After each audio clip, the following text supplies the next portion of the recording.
రంగారెడ్డి జిల్లా నార్సింగ్లో భారీగా డ్రగ్స్ పట్టుబడ్డాయి. అలకపురి కాలనీలో టీన్యాబ్, నార్సింగ్ పోలీసులు జాయింట్ ఆపరేషన్ నిర్వహించారు.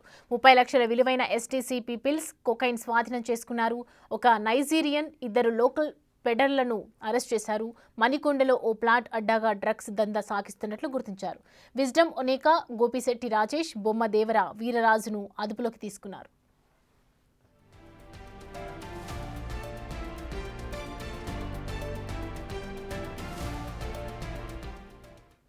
నకిలీ పాస్పోర్ట్తో భారత్ వచ్చిన ఒనేకా గోవా నుంచి డ్రగ్స్ తెచ్చి స్మగ్లింగ్ చేస్తున్నాడు. మొయినాబాద్ పరిధిలోని అజీజ్ నగర్లో ఫామ్ హౌస్లో మే 29న జరిగిన రేవ్ పార్టీలో వీళ్ళ డ్రగ్స్ సరఫరా చేశారు. మే 31న మంగళగిరిలో ఫనీ రాజ్ వ్యక్తికి 15 గ్రాముల కొకైన్ విక్రయించినట్లు గుర్తించారు.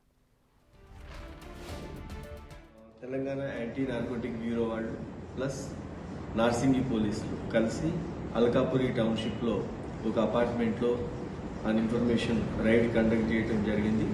దీంట్లో 107 గ్రామ్స్ కొకైన్, తర్వాత 25 గ్రామ్స్ మన ఎక్స్టటిక్ టాబ్లెట్స్ ఇవి సీజ్ చేయడం జరిగింది. దీని వాల్యూ అందాజా 30 lakhs ఉంటుంది.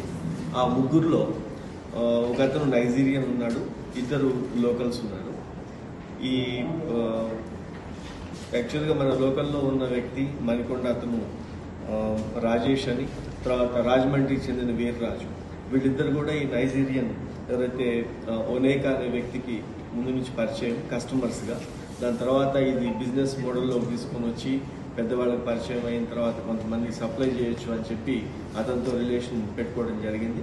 ఇప్పుడు గోవా నుంచి ఈ డ్రగ్ని ఇతను ఒనేకా ఇక్కడికి తీసుకొని వచ్చినప్పుడు మన వాళ్ళకి నమ్మదగిన సమాచారం దొరకటం, దాని మీద రైడ్ చేసి వాడిని అదుపులో తీసుకొని వీటిని సీజ్ చేయడం జరిగింది. ఈ రాజేష్ అనే అతను ఈ వెడ్డింగ్ ప్లానర్గా ఇక్కడ చేస్తుంటాడు. తర్వాత ఈ రాజమండ్రికి చెందిన వీర్రాజ్ అనేవాడు రియల్ ఎస్టేట్ చేస్తుంటాడు.